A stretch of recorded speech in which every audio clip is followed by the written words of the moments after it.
Hola a todos. Pues nada, era inevitable hablar del tema de la posible paz, como digo en el título, de Oriente Medio. Digo posible porque, claro, es muy complicado pensar que esto es una paz definitiva y que toda la publicidad esta que se ha hecho Donald Trump para alcanzar el Nobel de la Paz sea, digamos, creíble, ¿no? Es difícil, muy complicado porque aquello es un avispero y es muy complicado prever a largo plazo y hacer ese tipo de apuestas de que ya está, que todo ha acabado, ¿no? Eh, yo lo veo más como un cese el fuego que como una declaración de paz, ¿no? Definitiva, ¿no? Sabemos que Oriente Medio no se mueve igual que Europa, no es la misma mentalidad, no es el mismo tipo de respeto a lo firmado, no hay esta cultura de firmar un papel y que esto quiera decir que para siempre, digamos, se acabó la guerra, etcétera. Hay más bien una costumbre de estar en perpetua guerra, en perpetuo conflicto, cuando no es contra un enemigo común como puede ser el cristiano o el judío, es contra ellos mismos, es decir, entre tribus, entre... Ahí tenéis Afganistán y Pakistán, ahí tenéis mil conflictos interétnicos, interreligiosos, de diferentes facciones a lo largo y ancho del mundo islámico, ¿no? Entonces realmente es complicado decir que eso es una paz firmada como si fuera una paz de estas que se hacen en Europa cuando ha habido un conflicto, ¿no? Por eso preveo que es un cese el fuego que puede durar tiempo, años incluso, con un poco de suerte, porque lo que sí que ha quedado claro es que jamás estaba derrotada, porque si no, no se habría alcanzado este acuerdo ni loco. Jamás y todo su entorno, todos los satélites que había montado, el eje este del mal que había montado Irán, digamos, está desmontado, ¿vale? Al menos temporalmente. Entonces, por eso se ha alcanzado la paz, evidentemente, ¿no? Porque había una derrota militar total y absoluta de los enemigos de Israel en este caso, con esa presión militar de 2 años se alcanza la paz por derrota del adversario, ¿no? Lo que pasa es que las derrotas son siempre derrotas relativas, porque realmente derrotar, sí, se les ha derrotado o les han derrotado momentáneamente, ¿no? Pero claro, la capacidad para rehacerse, para reponer hombres y tal es infinita prácticamente, porque claro, la natalidad es muy alta y luego el fanatismo y la determinación fanática es muy alta también. Entonces, decir que ha habido derrota, bueno, derrota temporal, derrota definitiva ni mucho menos, ¿no? Entonces, claro, entre que yo no veo ninguna derrota definitiva de los enemigos posibles de Israel, ni veo ningún tipo de respeto a lo firmado en Oriente Medio normalmente, pues lo veo complicado lo de Donald Trump, ¿no? Esa especie de chilena que se ha marcado ahí está muy bonita, es una jugada espectacular, pero no creo que acabe en gol, ¿vale? O sea, dará el palo o se queda con un paradón del portero, ¿no? Es decir, es un gesto técnico bonito, pero poco efectivo, me da la impresión. Eh, Impresiona también, hablando de impresión, mucho la caída brusca de los informativos de Televisión Española y todos los afines, La Sexta, etcétera, en la información de Oriente Medio. Ahora de repente se abrían los titulares, todo. Ahora veo que la Dana ha ganado Oriente Medio, de repente. Las pequeñas danas de estas que han afectado a Cataluña y Valencia, gana por goleada al tema de Gaza. Da la impresión como si la derrota militar de Hamas y la derrota en general de los enemigos de Israel hubiera afectado profundamente al ánimo de Televisión Española, que es, claro, Sumar y todo este tipo de gente, ¿no? Eh, es como si hubieran perdido ellos también, ¿no? De alguna forma, ¿no? O sea, con la paz es como si hubieran perdido, ¿no? Porque está clarísimo que hay un ala dentro de Estados Unidos que serían el ala más izquierdista de los demócratas y el ala Sumar, el ala Podemos, el ala Bildu, el ala todo este tipo de gente que lo están viviendo como una derrota, ¿no? Igual que viven como una derrota profunda lo de Maduro y lo de Venezuela, ¿no? Es decir, claro, digamos, ellos han apostado por el eje este, y si este eje pierde, ellos pierden, ¿no? De alguna forma también, ¿no? Así que impresiona mucho ver el estado de ánimo este como casi de entierro que hay en esa ala, ¿no? Y como esta ala controla al gobierno de Sánchez de una forma o de otra, porque los tiene cogido por los cataplines, pues Televisión Española evidentemente iba totalmente de este palo para contentar a los socios de Sánchez, porque Sánchez es un psicópata funcional prácticamente, a este le da igual. Quiero decir, el asunto es quedarse en el poder. Si hay que darle la mano a Trump y sonreír, se le da. Si hay que decir que Israel es genocida, pues se dice.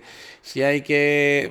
Este le da igual todo. O sea, quiero decir, cuando hubo que decir que nunca pactaría con Podemos, lo dijo, y cuando eso, pues se pegó un beso en el morro con Pablo Iglesias. Quiero decir, es un hombre que no vale nada, su palabra.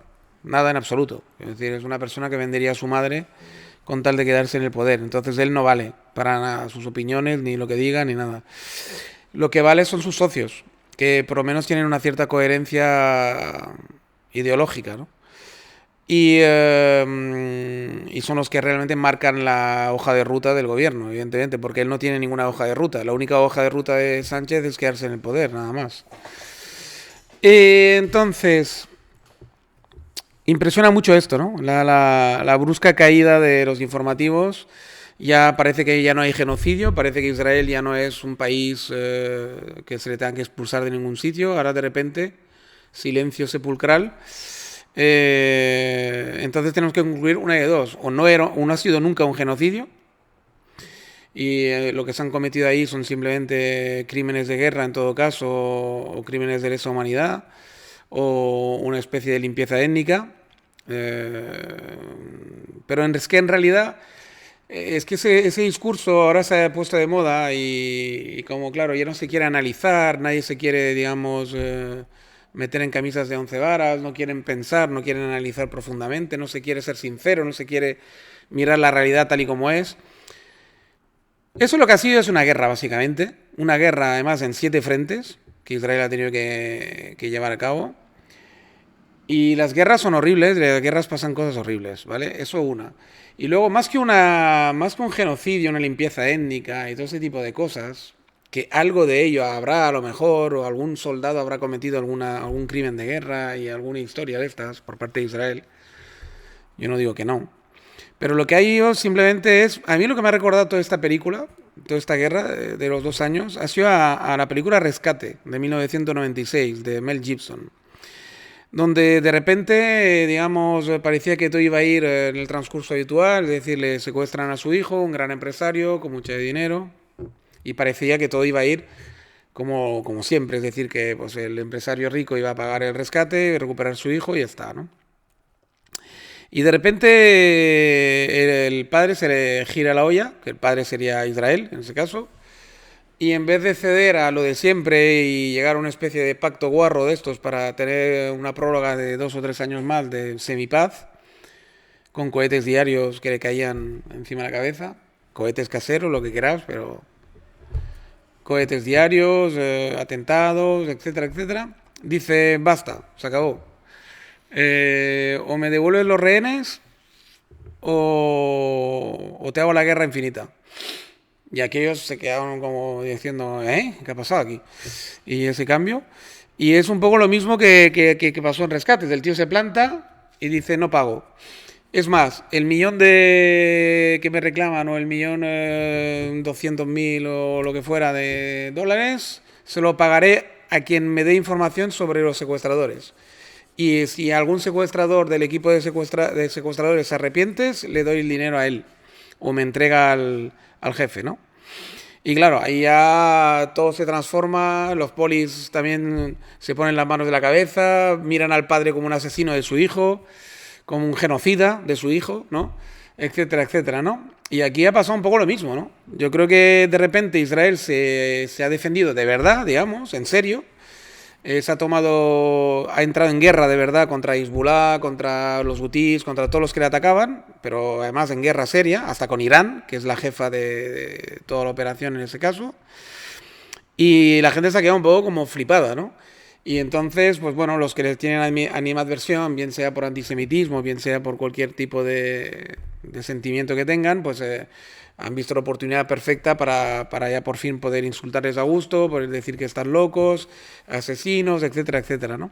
Pero en realidad yo lo veo como una táctica que les ha salido bien en ese aspecto sí que han ganado, porque les ha salido bien porque han conseguido lo que querían, que es al final rescatar los que todavía vivían e incluso algún cuerpo que otro.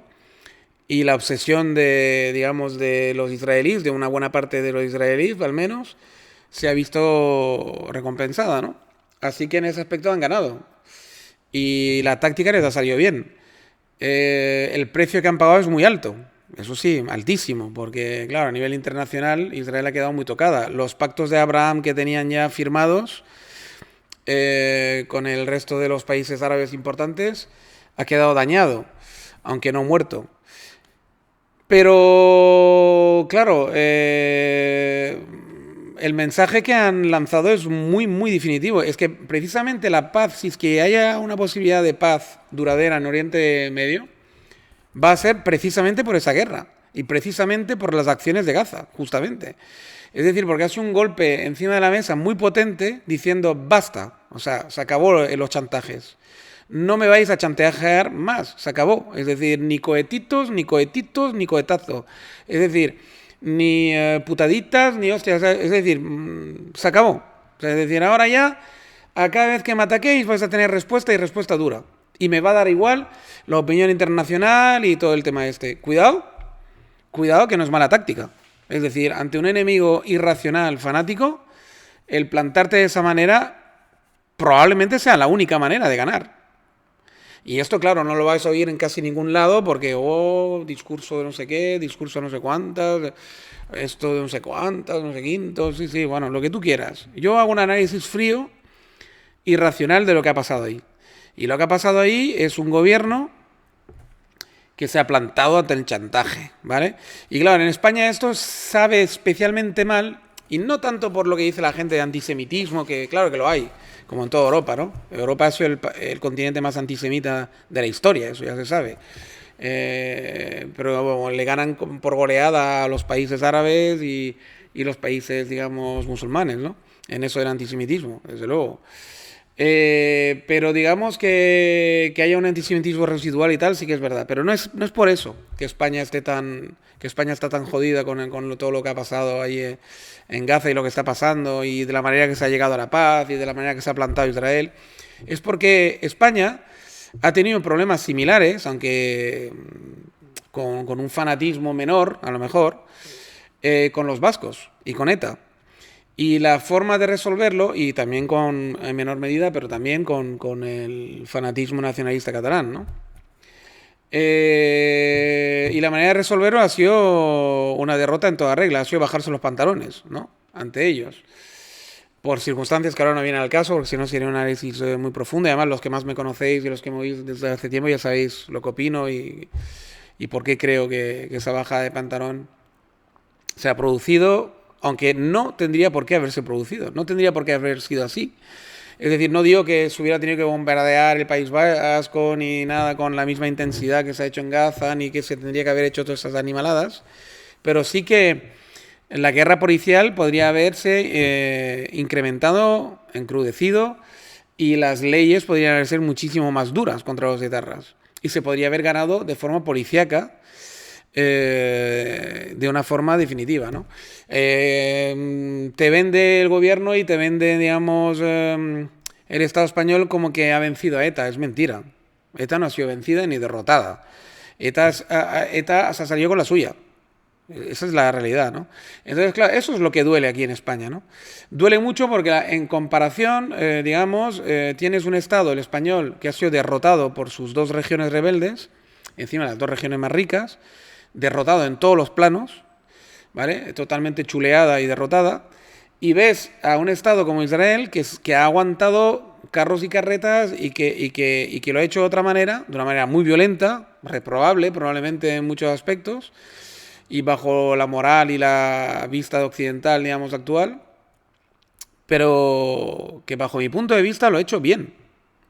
Es decir, ha hecho lo que hay que hacer cuando tú te enfrentas a un fanatismo de esa magnitud, porque el fanatismo, hay que reconocer que el fanatismo vasco y catalán es menor, pero cuando tú te enfrentas a un fanatismo de esa magnitud, la respuesta no puede ser blanda, ni puede ser la derrota, el pacto y la humillación, sino el próximo paso, que es lo que está pasando aquí en España, con el País Vasco y Cataluña, que son esa independencia, además, a la carta, que todo lo bueno para mí y lo malo para ti. O sea, vas hacia, te pillan el brazo y lo te pillan el cuerpo. Es decir, es así, es decir, tú no puedes ceder ni un centímetro al terror y al fanatismo, si no acabas mal. Es decir, temporalmente puede parecer que todo acaba bien y que has conseguido pactar y calmarlos y todo ese tipo de historias, pero es mentira. Lo que has hecho es avivar el fuego, darle oxígeno a la chimenea. Es decir, esto no se derrota así. No se derrota así. Las lecciones del nazismo alemán ya se ha visto cómo se derrota a un fanatismo de ese tipo, ¿no? Y se le derrota militarmente. Sí, y se le derrota a la fuerza. Y se les hace bajar las armas y se les hace, digamos, ceder con fuerza. Con fuerza militar o policíaca, según el caso. En el caso catalán o el caso vasco es más policíaca que militar. Pero realmente en ningún caso se pacta y se cede de la manera que se ha hecho aquí en España. Entonces, claro, cuando tienes un país que está acostumbrado a ceder y a pactar con su verdugo, claro, impresiona mucho el país que hace todo lo contrario, ¿no? Impresiona un montón, ¿no? Y entonces, claro, los criticas porque te da rabia y envidia a la vez, me imagino, ¿no? Es una mezcla de rabia y envidia que hace que los critiques, ¿no? Al final. Así que realmente ese es mi análisis, la verdad, de lo que ha ocurrido aquí, ¿no? Y en cuanto al futuro, bueno, pues el futuro es muy, muy complicado siempre de prever, o casi imposible, y menos en esos sitios y en esos parajes, ¿no? ¿Habrá Estado palestino? ¿No lo habrá? ¿Habrá un Estado multinacional? No sé cómo lo resolverán, no lo sé. Estado palestino lo dudo mucho porque no tienen ni la estructura, ni el pasado, ni... No hay nada para estructurar un Estado palestino estable y realmente cohesionado, etcétera, ¿no? Es muy complicado. Israel, evidentemente, pondrá todos los palos en las ruedas para que no se produzca, y menos después del 7 de octubre. Entonces, ¿cómo lo van a solucionar? Pues no lo sé. Va a ser muy complicado. Lo que sé, casi seguro es que no va a haber un Estado palestino, casi seguro. Pero ¿cómo lo van a solucionar? Es muy complicado, pero se puede solucionar de muchas maneras. Y echando la imaginación, aquí hay muchas soluciones, ¿no? Muchos pactos para poder llegar a un acuerdo con los palestinos en general, con los árabes en general, quiero decir, con los palestinos en particular. Y se puede hacer de varias maneras. No lo sé, es que los diplomáticos y la gente que se dedica a esto le echa imaginación y mucho diálogo y mucho hablar, y ahora sí que se puede hablar y dialogar, porque ahora sí que militarmente están derrotados momentáneamente, para mí, pero hay que aprovechar quizás el momento para poder dialogar, ¿no? ¿Se conseguirá o no se conseguirá? Bueno, no sé, yo lo veo negro, muy negro incluso, pero digamos que haya una paz definitiva y que se consiga unos acuerdos definitivos, pero temporales, y que se empiece a meter los cimientos de algo que pueda ser que en el futuro, un poquito más lejano, sea algo parecido a una paz, si no definitiva, larga. ¿Por qué no, no? Siempre, nunca hay que perder la esperanza, nunca hay que perder la fe. Y sería realmente una excelente noticia por ambos bandos, ¿eh? Porque la verdad es que los palestinos yo creo que estarán cansados, ¿no? De una forma o de otra de la guerra y de servir de carne de cañón a una ideología fanática de Islam radical, ¿no? Entonces, igual por cansancio también ellos aceptan una cierta paz. No lo sé, no lo sé, es complicado. Y aquí a gente de Israel supongo que están deseando tener una cierta paz con sus vecinos y poder desarrollarse como un país, digamos, normal, ¿no? Así que a ver si las ansias de paz son mayores que las ansias de guerra y que el fanatismo de ambos bandos, ¿eh? Porque también hay un fanatismo en Israel que deben de controlar, porque hay gente muy fanática ahí que desgraciadamente está tomando el poder cada vez más. Y a ver si lo consiguen frenar también de alguna forma, ese fanatismo israelí que tampoco será buena noticia para ellos ni para nadie. Así que bueno, de alguna forma no hay que perder la esperanza y hay que guardar la esperanza y a ver si hay suerte. Venga, lo vamos a dejar aquí por hoy. Ahora, no olvidáis de poner los deditos y de suscribiros si tenéis ganas o lo juzgáis necesario, porque el algorrino necesita deditos y necesita suscripciones, pero sobre todo necesita comentarios. Yo necesito comentarios, ¿vale? Así que comentar. Si es para criticar, hacerlo con educación y sabéis que las críticas normalmente las dejo. Mejor que sea con educación porque si no me cabreo y ya sabéis, los que me conocéis desde hace años, que yo además no soy de los que me quedo sin contestar, sino que os contesto y os contesto con la misma virulencia que vosotros me contestáis. Así que vamos a ahorrarnos todas esas tonterías, vamos a intentar abrir diálogo y puede ser, lo repito, con críticas sin ningún problema, pero manteniendo las formas, ¿vale? Bien, pues lo dejamos aquí. Un saludo a todos y hasta la próxima. Chao, chao. Como digo siempre, cuidaros mucho.